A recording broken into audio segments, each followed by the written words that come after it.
Welcome to the PokeMitchell podcast, man. Today we got a special guest, man. A great interview coming, man. Mr. BoPete himself, man. 34 years.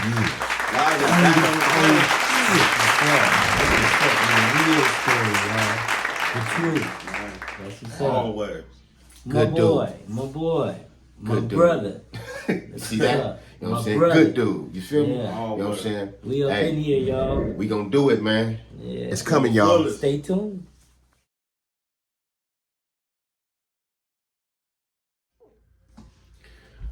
Welcome to the PokeMitchell podcast, man.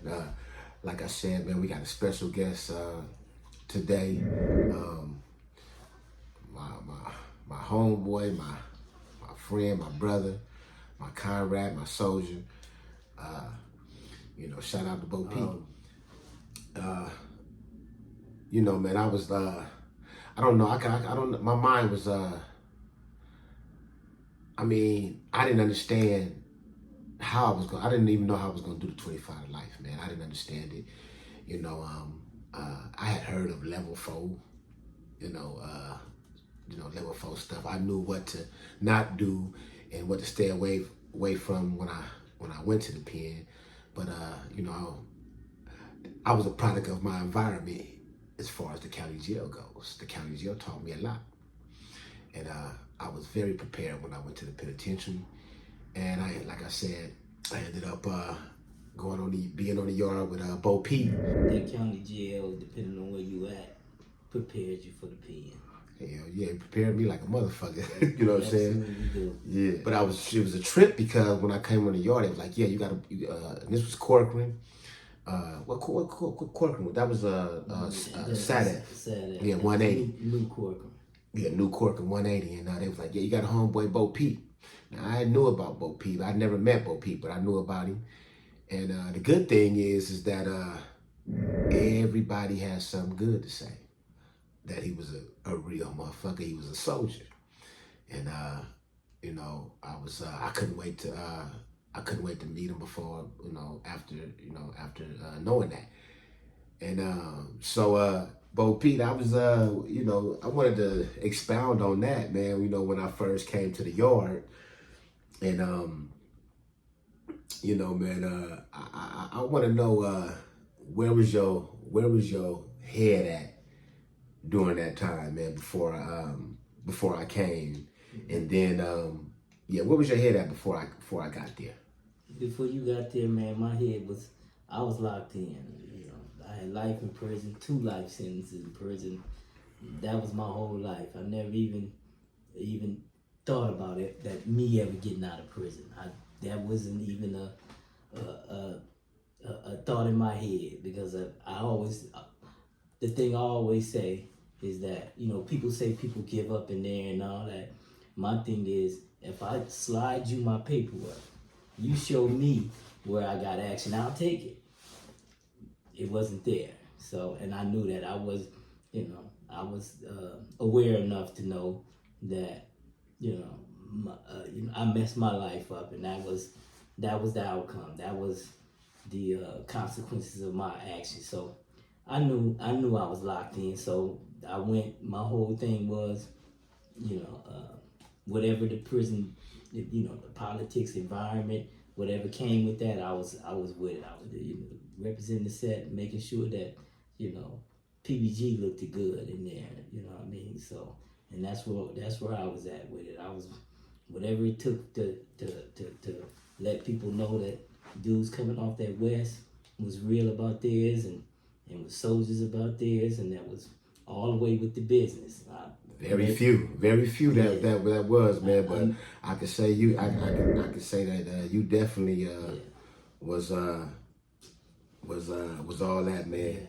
You know what I'm saying? I try to make sure that we show up, that I represented that you represented swell, bro. Yeah, that's what my head was when I tripped off of the fact that when I came, you may not have thought that you was locked in, but I felt that you was locked in on who I was and the way that we was gonna represent the turf. Right.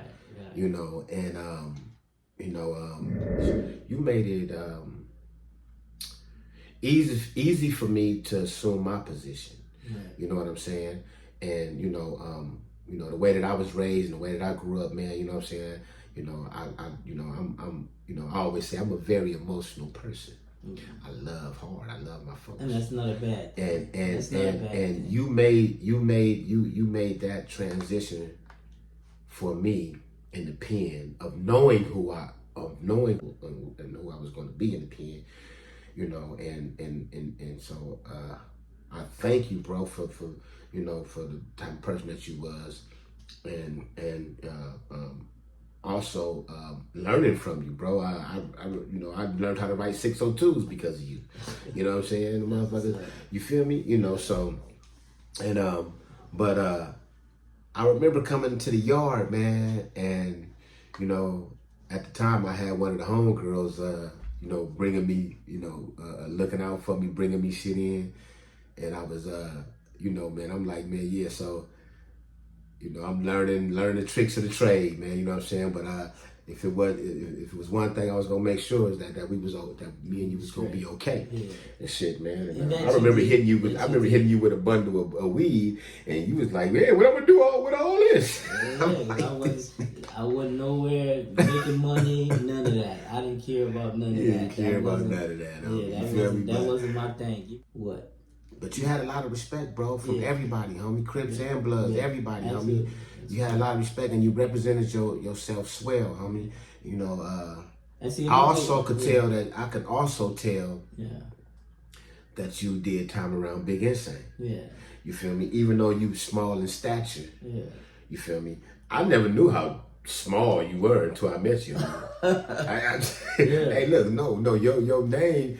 5'2", y'all. You would think that you probably like 10 feet tall. You know what I'm saying? I ran into a lot of people that that heard of me, the little stuff that I was doing in different neighborhoods that they homies finally ran into me. Like, damn, you the one? My homie talk about you like this giant dude, and you is this little bitty dude. Hey, like they say, big things come in small packages, y'all. I remember you and baby Crip was bad, homie. Yeah. Hey, homie, and it's crazy because you was older than Baby Crip, but you guys were the same. You know what I'm saying? As far as when it came to soldier shit. Yeah. And Baby Crip was the youngest Crip on the yard. I'm gonna give it to him. He probably was the downest Crip on the yard at 17 years old, man. And the only one that he had listened to for the show was BoPete. Yeah.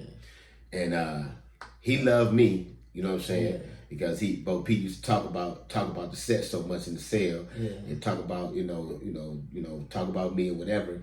So he learned Baby Crip was so goddamn crazy. This little nigga, Lil Willie from Santana was my celly. Yeah. This little nigga, I don't know how he got in my cell, homie. Me and Willie. Oh yeah, no, he told me. Man, me and Lil Willie. He told me he was on y'all bed. He said he was under the bus, homie. He said you and Willie came in the cell. When he came in that night, he said, man, I was in PokeMitchell cell. They didn't even know I was in there. I was under the bed. Them dudes in there talking, and then I came out. They rushed me. Man, we rushed that little nigga shit out. You know what I'm saying? But after we rushed him, homie, then we smoked him out. We smoked there. That nigga left that motherfucker home. We was like, man, you gonna make it? Yeah. But that was what we had. We homie, it's crazy because me and Lil Willie was like, had some of the same type of qualities in representing. And what I mean is that we love the fact that Baby Crip did that. Yeah. You feel me? Yeah. But everybody looked at y'all as assholes, homie. The whole yard, homie. The police. I used to hear the police talk about y'all just as much as anybody on the yard. You know what I'm saying? I'm like, man, what this thing? Let me go check on BoPete, man. Let me go. I remember when we got into the little thing on up there with the Mexicans on the upper yard, and the little police broad, I forgot her name, that ran our building. Which one? This little broad that ran our building, she was the main broad. But anyway, she saw us on the one Baby Crip used to be trying to holler at things. But that's his girl. They were scared to death of Baby Crip. I thought Baby Crip was going to snatch one up, snatch her up and throw her in the closet. She came over there after the riot. And when we was all in the day room cuffed up, she was like, I knew it. I just knew that you two was involved in this shit. Yeah. And she knew how me and Baby Crip was. That's my boy, man.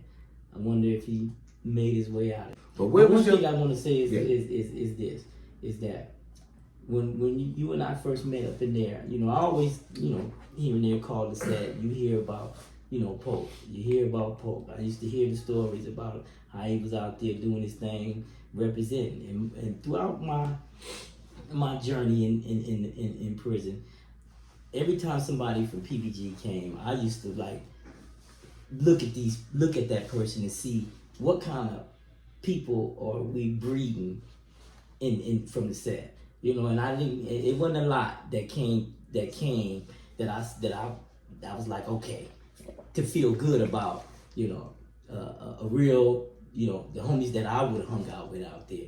But when Pope came through, it was like I was so far, you know, locked into the prison life, and when he showed up, he just instantly, I felt like, you know, that I was just on the block with, you know, I seen everything that I saw on the block. I saw when he came through. I was like, this is a homie right here. This outside of me knowing, hearing about all the stuff that he was involved in. You know, it just brought the set back to me. I don't know if that's a good thing or a bad thing, but for me at that time, it's not an easy thing doing time. No, because guess what? A lot of people don't want to accept it.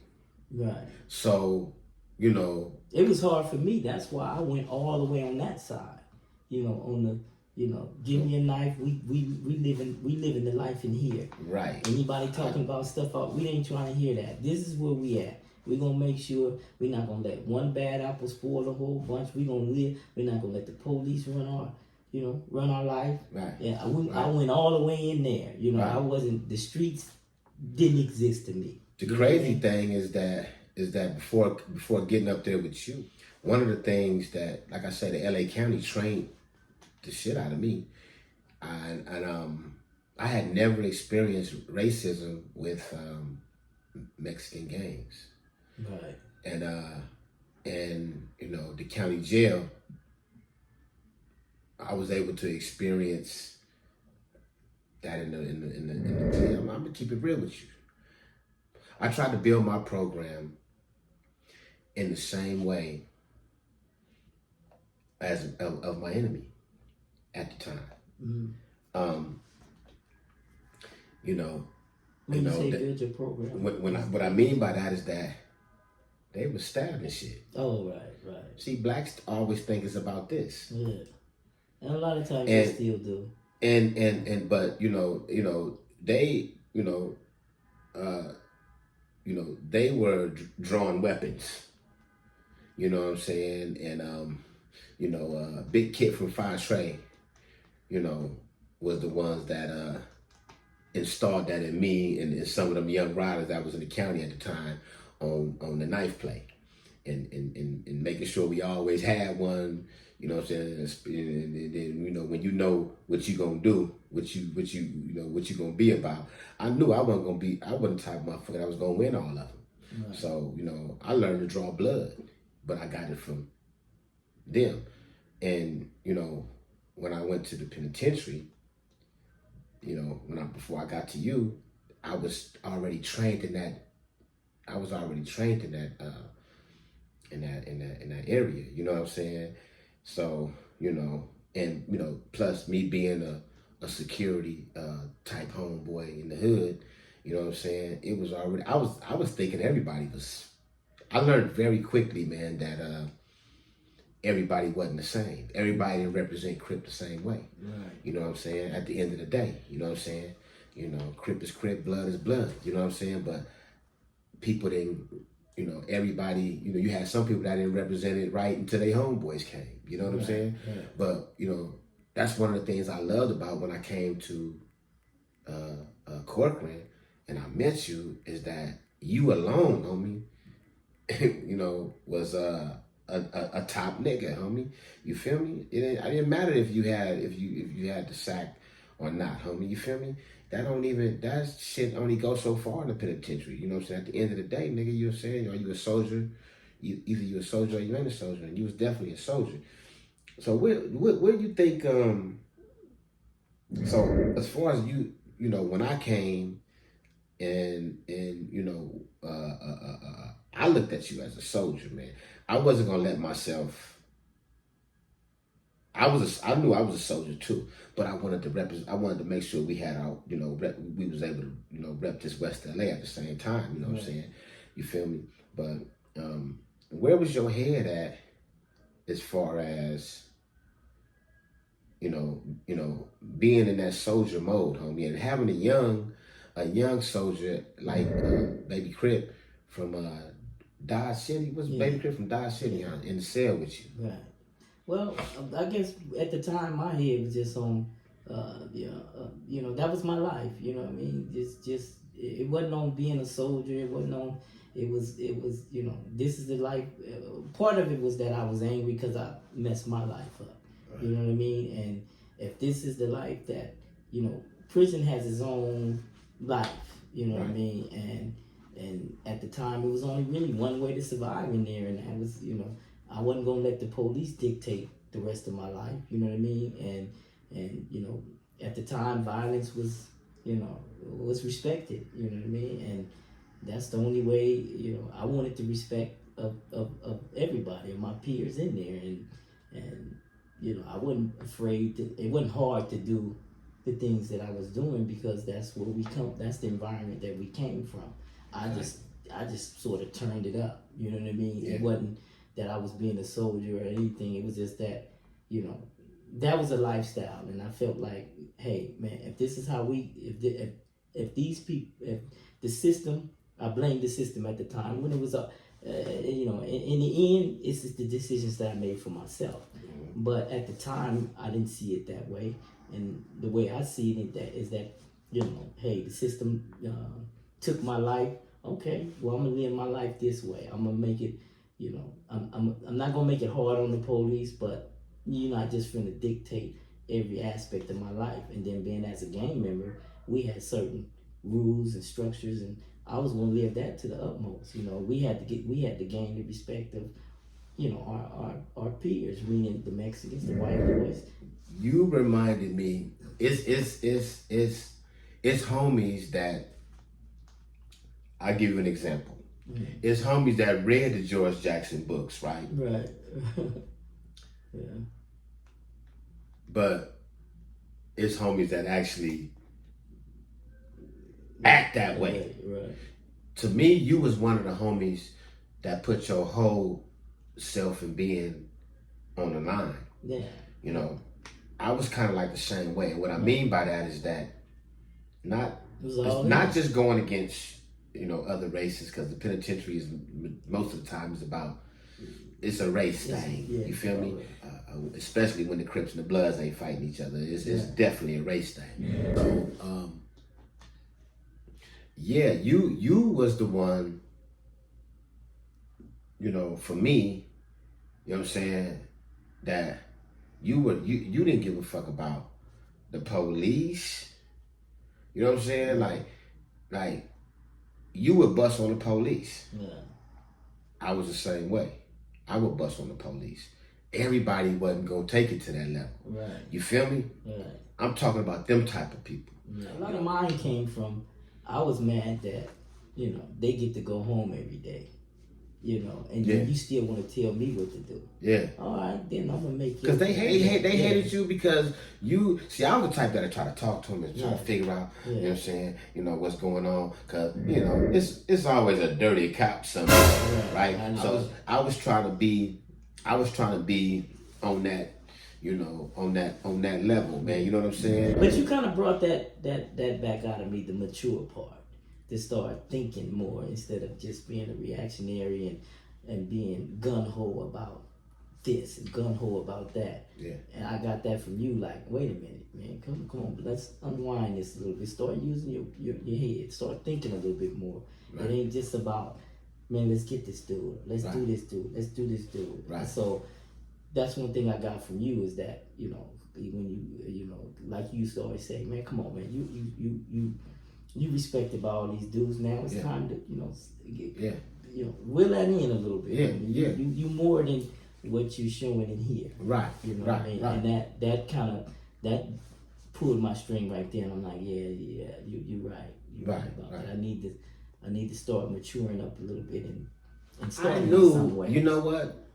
Because I'm not the only guy from my neighborhood, man, that didn't get supported. That was a real one. Right. That didn't get supported. Right. So when I got with you, it was, I knew that you wasn't being supported. Yeah. I said, damn, this nigga's a rider, homie. Yeah. That's, homie, you feel me? It's I didn't care about that. I carried that whole. When you behind, homie, in areas, that people just don't give a fuck about. You know what I'm saying?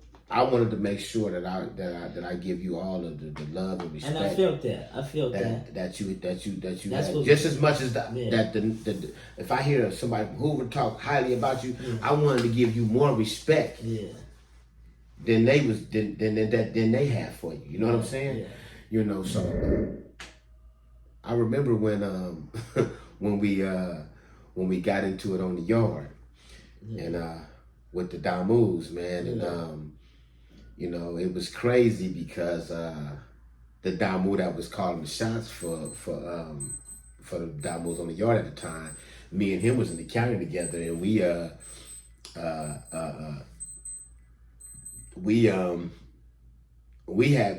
became comrades in the county. Was that the boy Smoke? Who was that? No, that wasn't Smoke from Bounty Hunters. That's my nigga. Smoke from Bounty Hunters. No, that I'm talking about old boy from Miller Gangster. The big swole beatboxing.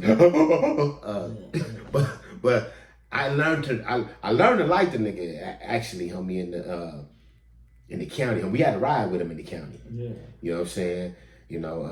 Caesar Mike got out with his homeboy Slep Rock, and that's a whole nother story, man. But ended up getting into a riot of the Crips and Bloods over that. But when I got up there where you was,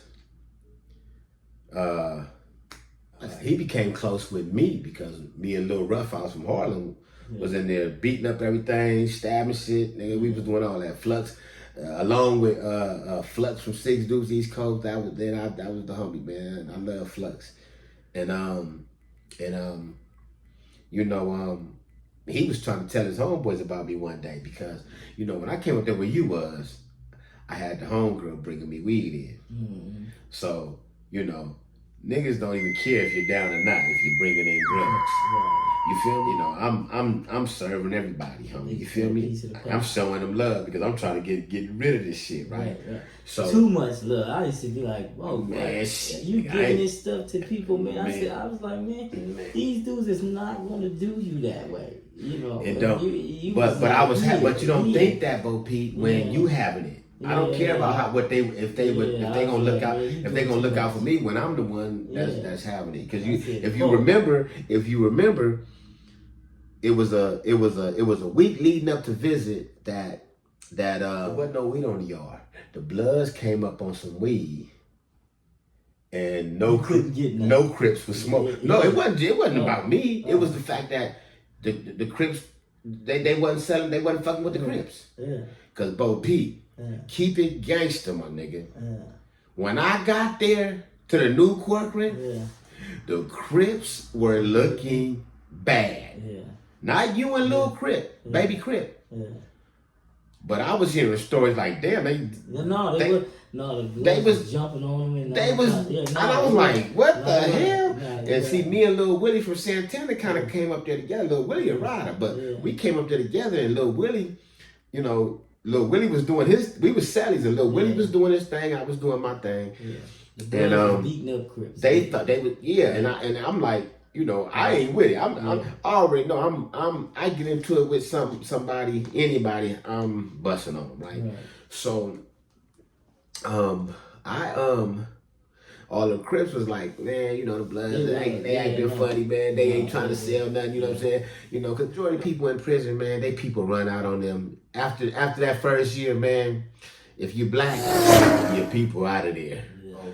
you know, and it's like they waiting for the next star to come, you know, that to support the support the system, right? Yeah. So It's support the lifestyle. so Sure. I said, man, I couldn't wait to go and get my shit. I said, man, I'm coming back and I'm finna clown. Nigga. I ain't fucking with none of them. I'm gonna make sure I'm gonna throw a party with the Rips, and I did that. I went to a visit and came back, man, and I was just hitting rips on the yard, man. You know what I'm saying? Hitting rips on the yard, man. We blowing this shit, man. But one of the things is that remember when we ended up having that riot on the yard with the down moves, man, and it was crazy because they were smashing so hard on the rips. It was. Me, Joe from Fido's Hoover. And Lil Kid Dog, rest in peace from West Boulevard. We 180s are half of a yard. 270s is like a big yard. The 180s is the big yard cut in half with a wall in between. Yeah. And so it's not that much room. So we were walking around the track and we happened to stop at one of the poles just to sit back for a minute, you know what I'm saying? Because it was shade in where that pole was. Man, before I can look up, man, here come the Bloods running up on us and shit, man. Like, you know, hey, Blood, y'all gotta, man, y'all over here, y'all over here by our security, right?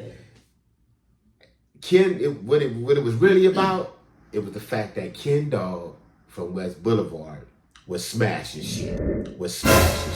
Yeah. Everywhere he went, he was in jail for some Crip and Blood shit, and you know, I talked to him, and he didn't like the fact that he felt like if he was gangbanging, you don't care. And supposedly he got told on by some damus off of putting in some work, or supposedly putting in some work, and he just couldn't accept it. Yeah. He couldn't accept it, you know. And later on, years later, I heard he ended up killing himself, right? But he told me, he was telling everybody, I'm not gonna do this time. But he was a loke, though. Hey, man, that nigga, hey, homie, he was a loke, homie.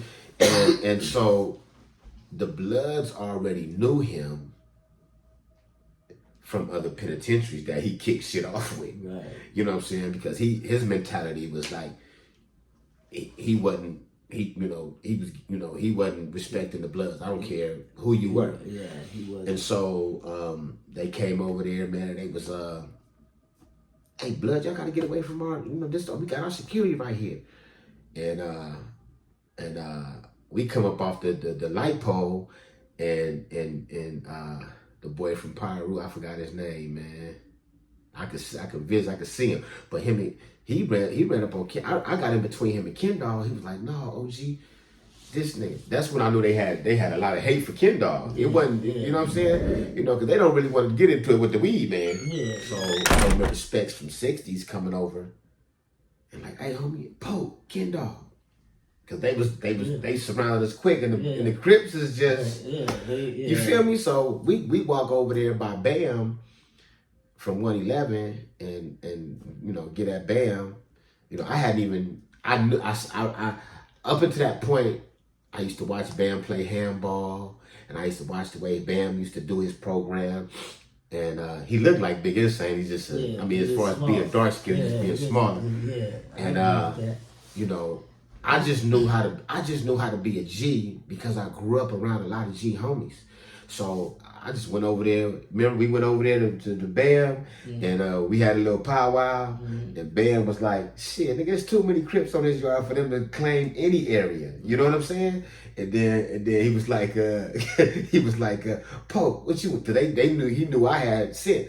"Poke, what you want to do?" I said, "Homie, I didn't feel disrespected because they didn't disrespect me." Right. You know what I'm saying? And if Ken Dog really wanted to get cracking as a man, I stepped out. I got in between them, but then he was like, "No, it's between me and him." They both going at us, so I stepped back out of respect, for that level 4 shit. Yeah. Okay, this is gonna head up. You feel me? But Ken Dog was like, "I feel disrespected," and then you was like, you know, if you remember, he was like, well, fuck it, it's on. We gonna go in there. And so we started walking in the inline, and then no, Ken Dog got at me and was like, Po, you coming back out? Because they gave the dope man a pass if he chose to. Yeah. They don't want the dope man to leave there. You know what I said, man, I'm coming back out. You know what I'm saying? I'm like, I'm gonna go call my girl and tell her don't come up here. You know what I'm saying? So, and then I remember trying to talk on the way back out. I remember trying to talk Baby Crip out of that knife. I was like, Baby Crip, let me show you how to do it. He's like, no, I got it. And you know, whatever, you know what I'm saying? But where was your mind at that during that time, man? How you assess that situation, man? I look at, well, I mean, we all said that it boiled down to I was ready for war, for one. You know what I mean? I was just ready for war. That's what I do. That's what I did. Yeah. You know, at the time, you know. And I was one of them people that didn't stay on the line that long anyway. So, you know, it was time to take my shoe on the road. That's crazy. That's what my mindset was. And then when we came out the second yard, and we was talking to Bam, and Bam was like, look, you know, Ken Dog started. I remember one time he at one point he started feeling like we was finna throw him under the bus, like let him go get down and leave it alone. I'm like, hold on, homie, you know. All we saying is, look, if you feel defended, then just crack it off. Just crack it off. And we in there. Man, you know when you said that, I remember when you said that. I remember that man. Hey, homie, just let me know you serious about it, and we in. He already had a track record. Yeah. That's him. And you know, we came back out, and Ken Dog ended up kicking it off, man. And we had that little powwow, man. But it went up, man. They was busting. They was, you know, the police, man. I'm surprised no one got killed that day, bro, because the police didn't give a fuck about neither one of us, neither sides, bro. They didn't care about the Crips or the Bloods. It's crazy, man, because when I look back at it, man, you know, further into my time, I ended up having a few Bloods, homie, that became my some solid motherfuckers, bro. Man. You feel me? You know what I'm saying? Like, just as solid as, you know, some of the, you know, the Crips and shit. Speaking on that, I used to always think that Bloods was foreign. And like, why would you want to be a Blood anyway? You know, I just didn't think that they was like us. You know what I mean? Until I started doing shoes. And, you know, I mean, I started seeing people that was cool, but I never gave my opportunity to form a relationship. I just never did that. But it was one dude, D-Bop from 20s, when I was in the corporate shoe. Because the Mexicans was tripping, and I thought they jumped on the boy from Marvin on another yard. And I told him, I said, look, homie, if we was on the yard, an integrated yard. And I was like, man, if that's the homie, I'm going to get the ones over here. And D-Bop from 20s, he was like, man, I'm in that too. I'm like, damn. And I started looking like that. He made me look at Bloods differently. I'm like, damn. Then I started really hanging out. I said, man, these dudes is cool. They some cool ass dudes. Yeah. They just like us.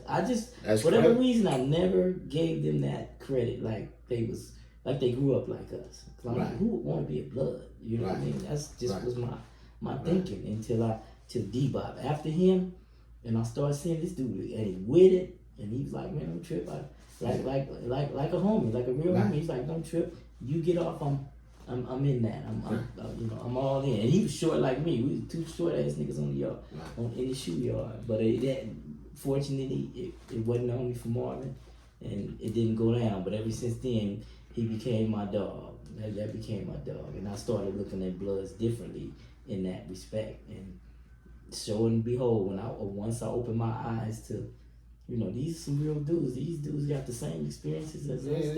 You know, they love their hood like and they had more structure than Crips on the yard. Absolutely, but they kind of had to, because, you know, we was all over the place. Bolo from Bounty Hunters. You know what I'm saying? Like, shit, that was probably one of the realest. Keep shit. He keep shit tight where he at. Hey, that was one of the realest, you know, Damus that a motherfucker did time around, man. You know what I'm saying? You know, and I mean, you know, man, you know, man, it's crazy, man, because you know, we have that experience behind us, man, and you know, man, what level four living did for me, man, is it let me know that it's real motherfuckers from everywhere, man. It ain't just because y'all 100 deep, nigga. That don't mean that y'all the realest motherfuckers on the yard. Right, You feel me? All it takes is one motherfucker to set it off, homie. Right. And I learned how to respect a lot of people, man, in the pen, man, from different, you know, hoods and, you know, areas and shit. Even the Bay Area, homie. I learned to, you know, they got real motherfuckers too. It's, you know what I'm saying? I learned, you know, that it was, you know, real motherfuckers from everywhere, man. You know what I'm saying? And I didn't underestimate nobody, bro. Yeah. But just like the boy, it's dude named, I don't even know where Snoop from, but he Damu with the business. Y'all probably know him. I don't know how many Snoops that y'all know that's Damu's. That's just totally with the business, but if he watching this, you know what I'm talking about. He's with the business. Look, I tell you the Snoop I know. It might be him. Hey, Snoop from Limehood. It might be him. Light skinned. Yeah, light skinned. Yeah, Snoop. That's the only Snoop that I know. You don't want to come up. Snoop from Lime. Yeah, he from Lime. I don't know where he's from, man. But we was in. Snoop was a rider. Snoop. That's the only Snoop that I know. You don't want to come up. Snoop from Lime. Yeah, he from Lime. I don't know where he's from, man. But we was in. Snoop was a rider. If he still, I don't know what's up with him. I ain't seen him since corporate. He kicked it off with the white boys in the fall. Yeah, no, when I left you in Salinas Valley, I went to Corcoran, and as soon as I got off fucking orientation, I ended up busting on something, bro. Yeah. You feel me? Over another homie. Yeah. But me and Snoop from Limehood ended up being close because he was a rider. I connected to all soldiers, bro. I don't care where they from. If there was a soldier, homie, like I say, homie, everybody wasn't soldiers. Yeah. I connected. But Snoop was from Limehood, I think. He was a straight rider, homie. If it's the one, he know that when we was in corporate, when we was in Calapat, they ended up doing the cell extractions. This man locked his cell. You know, the police couldn't even. He had to let him in. Yeah. Him and his cellie, they had to let him in because they couldn't even. They couldn't smoke him out that cell. It's crazy, man, because you remember. And they got cracking once they let him in. I remember when we was in the new Corcoran. We had the riot, but then remember when I went to the hole. I went to the hole, and I never knew. I forgot what you went to the hole for, because remember I went to the hole because the boy ended up telling Suave ended up telling on like about 10 of us, and we all went to the hole, and they tried to say that everybody was everybody was on the paperwork and shit, man, and because of a couple people, and I read that you can't get that out of there. Oh yeah. You came. Remember you came. Because you came after. No, I was already back there, and you. All y'all came back there. Yeah. When you said, dang, BoPete, you and Baby Crip still say, you said, I ain't trying to break up no happy home, but damn, I want to hang out with the homies. Yeah, but so. I said, Baby Crip, that was fun. Yeah, man, I hated doing that, but shit, He's like, I ain't trying to break up no happy home, but damn. Yeah, shit, we ended up being set. Yeah, because we was in, we stayed there. If you remember, like I say, I was learning a lot of shit as I go because the motherfucker was real. Motherfuckers probably already thought I was up on certain shit or whatever, right? Only thing I was up on, nigga, I wasn't finna be under no prison gang. You feel me? Know what I'm saying? Yeah. But when they put us in the hole that time and they had us for extortion and trying to label us, you know what I'm saying? That's when I said, and when you wrote that, I still got that 602. I wish I had it, man. I'm gonna show it to you one day. I still got that 602. I still got it. Where it's your right and everything. Yeah, they granted it. Like, you know what I'm saying? You was like, but that's when I learned how to through that session right there when we was in the hole, homie. You taught me. I learned how to write 602. I never lost a 602 after you taught me, homie. Never lost a 602, homie. If the lowest that I received on a 602 appeal was partially granted, homie.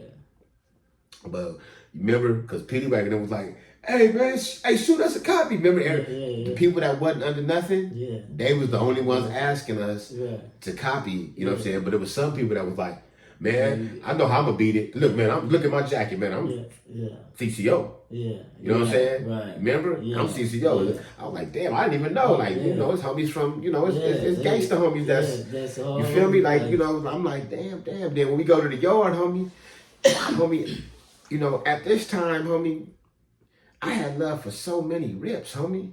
Yeah. I would say I was a real Crip, homie. You feel me? Like, you know, I tried to honor that in the realest way, homie. You feel me? And when we got to the hole, homie, and we was all on the yard together, man.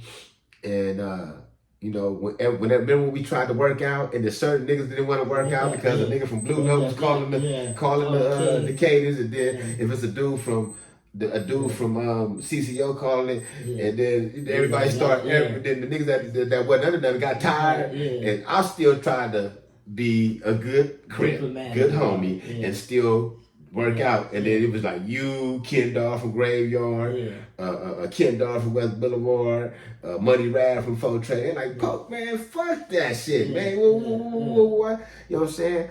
And it was crazy because remember, if you remember, everybody that was on my case that was back there for the same thing, it was like 10 of us. I still got the paperwork on that. We was talking about sitting down on the yard.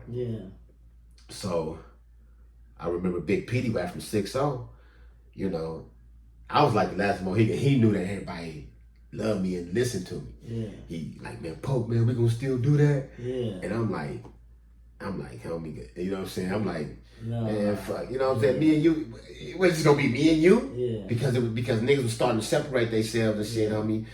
Just being on some bullshit or whatever, homie. And so I just had to stay neutral. Like, man, I'm cool, homie. I ain't like, so he knew if I did it, then everybody else would have probably followed suit. But you couldn't have did it because of the 602, man. It'd be like, you really is involved in that shit. See? If y'all would have sat down like that, it's like, shit, you know, because y'all had a legitimate gripe. We all got out because of that 602, homie. Your 602 got everybody out, homie.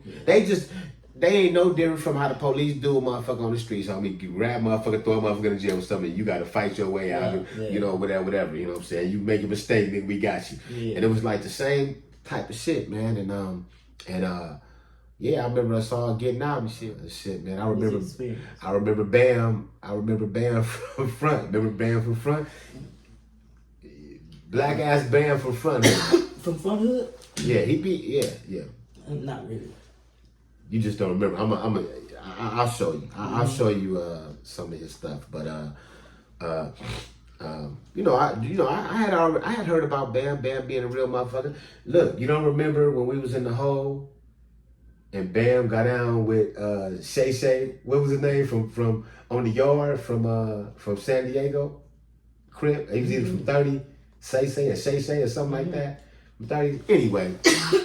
I remember the name. And then Goon from Southside. Goon from Southside. You know, when the police was about to bust, and Goon jumped in front of Bam. Was like, and then you know we was all cause we had love for Goon. You know what I'm saying? You know. No, I remember that. And we was like, nigga, you better not shoot the hoe. You feel me? I remember that. And Goon, man. You know what I'm saying? You know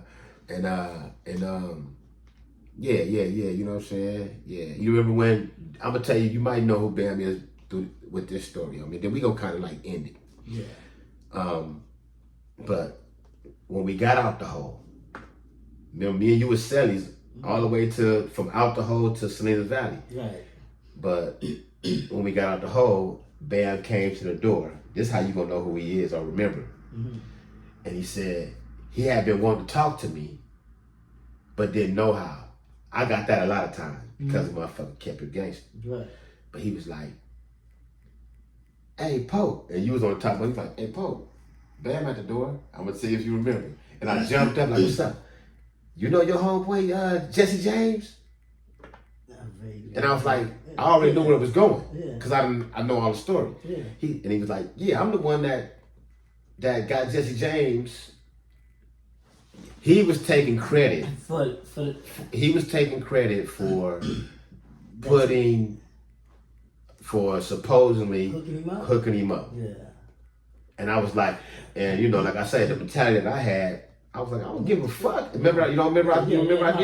I said, I don't give a fuck. Yeah. He was like, I said, man, I know I know all my homeboys. I'll show you a picture of him. I said, I know all my homeboys. Yeah. You know what I'm saying? He don't know I grew up with Jesse, right? Yeah. I'm like, I know all my homeboys. I don't care about that shit. You know what I'm saying? Yeah. You feel me? Because nigga Jesse gonna always be my homie. Like I love for him. I don't care. You know. And then just learning throughout doing my time that it's different for everybody. I don't fault everybody that ended up going that route. You know what I'm saying?